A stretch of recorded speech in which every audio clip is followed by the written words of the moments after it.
Nadia Rahmani, mahasiswa dari Universitas Muhammadiyah Tasikmalaya. Di sini saya akan melakukan pendidikan kesehatan mengenai hipertensi.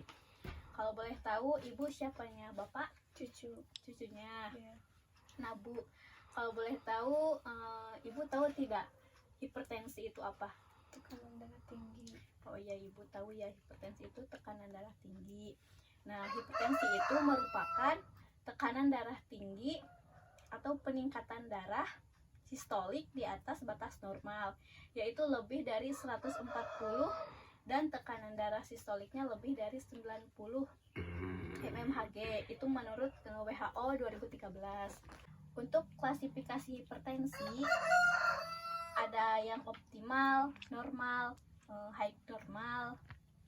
Nah, lalu untuk sistoliknya yang optimal itu kurang dari 120 mmHg, dan diastoliknya itu kurang dari 80 mmHg.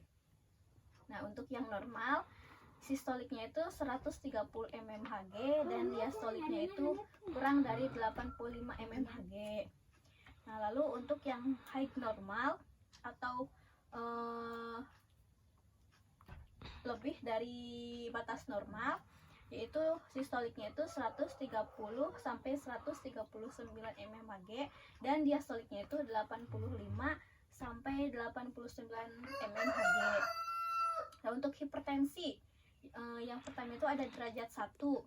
Derajat 1 itu 140 sampai 159 mmHg, itu untuk sistoliknya. Dan diastoliknya itu 90 sampai 99 mmHg.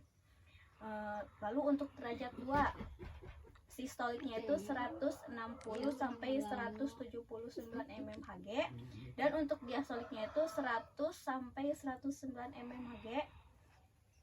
Lalu di sini ada derajat 3. Nah, derajat 3 ini sudah parah hipertensinya, itu sistoliknya itu lebih dari 180 mmHg dan diastoliknya itu lebih dari 100 mmHg. Nah, Bu, untuk tanda dan gejala hipertensi itu sering gelisah atau kepala pusing, gemeter atau tremor, sering marah-marah, jantungnya itu berdebar-debar, tekanan darahnya itu lebih dari 140 atau 140/90 mmHg. Lalu untuk keringat berlebihan, matanya berkunang-kunang, nafsu makan menurun, mudah lelah dan mudah tersinggung. Nah, Bu, untuk komplikasi hipertensi, dari penyakit hipertensi ini bisa menyebabkan stroke, gagal jantung, kerusakan gagal ginjal, dan kerusakan jaringan otot. Nah, Ibu, untuk faktor resiko hipertensi atau faktor penyebab terjadinya hipertensi itu, yang pertama ada faktor yang tidak dapat dikontrol atau faktor yang tidak dapat diubah. Yang pertama itu ada keturunan.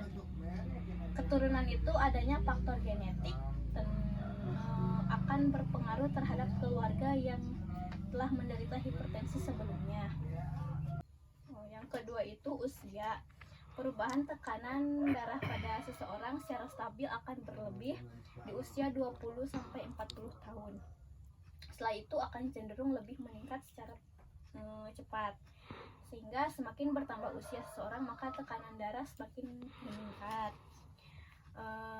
Jadi seorang lansia cenderung mempunyai tekanan darah tinggi mempunyai tekanan darah lebih tinggi dibanding usia muda. Lalu jenis kelamin. Nah, jenis kelamin ini juga mempengaruhi terjadinya hipertensi pada pria dan wanita. Nah, wanita diketahui mempunyai tekanan darah lebih rendah dibandingkan pria ketika berusia 20 sampai 30 tahun.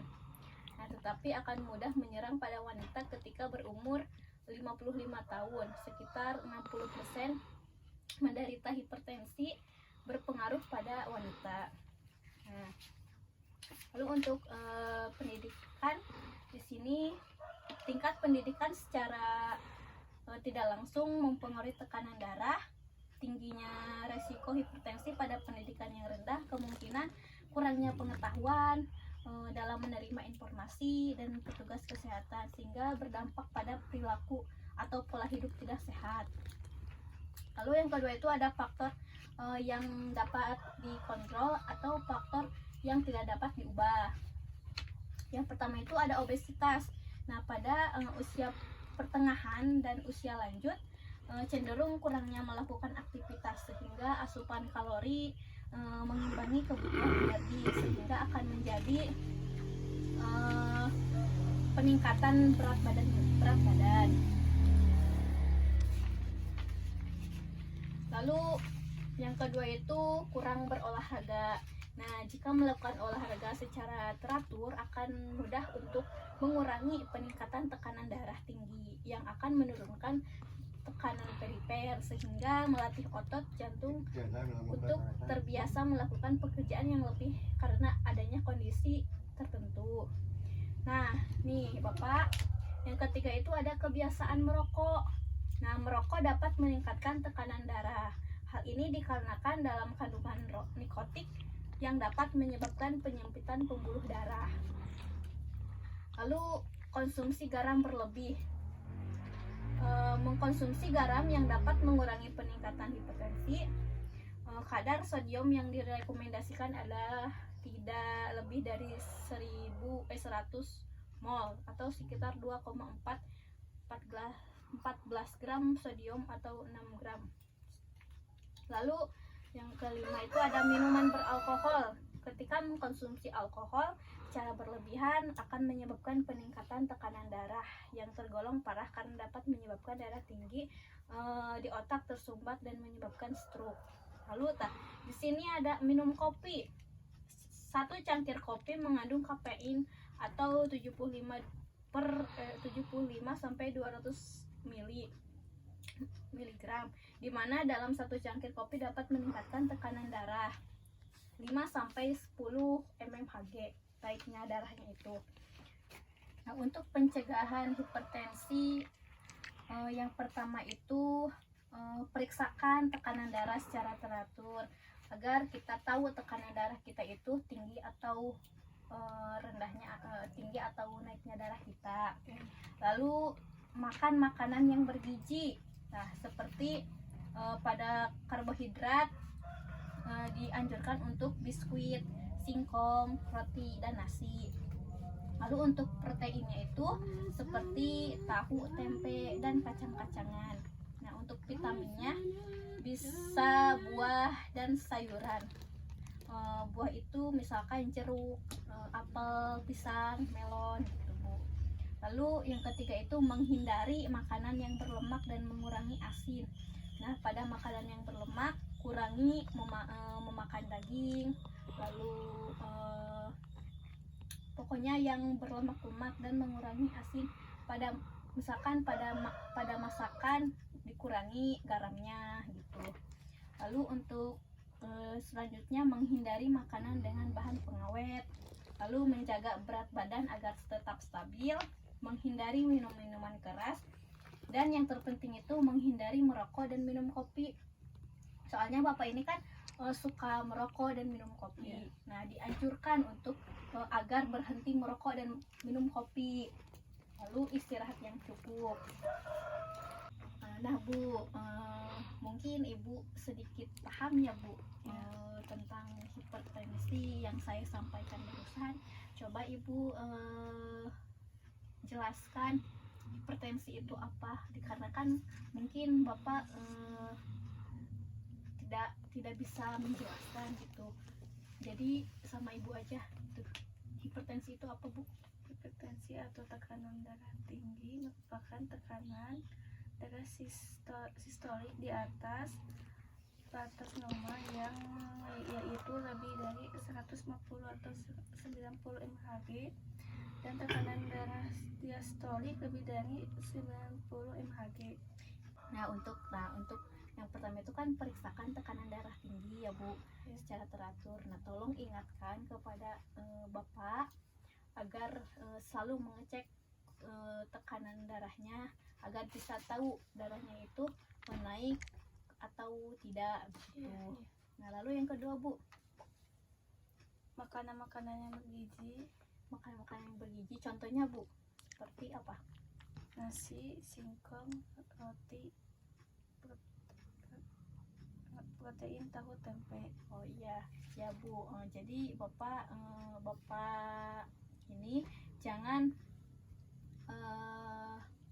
eh jadi Bapak ini anjurkan makanan yang bergizi ya Bu. Ya, Lalu selanjutnya, menghindari makanan yang berlemak dan mengurangi asin. nah contohnya itu seperti apa?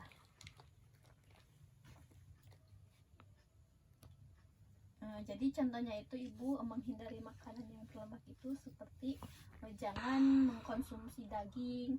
Kalau daging sedikit aja, jangan berlebihan gitu. Apalagi kalau mengkonsumsi daging kambing gitu, Iya. itu banyak lemaknya. Lalu dan jangan kalau misalkan di masakan yang disediakan oleh keluarga, jangan mengkonsumsi garam yang berlebih Bu. Jadi di masakannya itu jangan garamnya itu jangan dibanyakin, harus sedikit gitu. Lalu selanjutnya Bu, Menghindari makanan dengan bahan pengawet. ya lalu yang selanjutnya lagi. Menjaga berat badan agar tetap stabil. Nah, alhamdulillah Bapak ini kan berat badannya cukup stabil ya Bu, Iya. tidak obesitas atau kelebihan berat badan. Ya. Nah, lalu Menghindari minuman beralkohol. ya jangan kemungkin ya kan si Bapak ini mengkonsumsi beralkohol. Lalu selanjutnya, Menghindari merokok dan minum kopi. nah ini yang paling penting ya Bu, karena kan katanya Bapak ini sering merokok dan minum kopi. Tolong ingatkan lagi kepada Bapak jangan mengkonsumsi rokok atau minum kopi gitu. Ya. Dikarenakan kan itu bisa menyebabkan hipertensinya itu naik gitu, atau tekanan darahnya itu naik gitu. Lalu istirahat Yang cukup. ya yang terpenting itu istirahat yang cukup, pola tidurnya juga diatur gitu Ibu. Apakah Ibu mengerti Bu? Ya. Kalau begitu dicukupkan sekian ya Bu, Iya. pendidikan kesehatan yang saya sampaikan. Mudah-mudahan bermanfaat bagi Ibu dan Bapak, dan tolong ingatkan lagi kepada Bapak cara pencegahannya itu seperti apa, cara menghindari makanan atau yang lainnya itu tolong ingatkan ya Bu. Iya. Kalau begitu terima kasih ya Bu. Kalau begitu saya permisi pulang ya Bu. Assalamualaikum warahmatullahi wabarakatuh.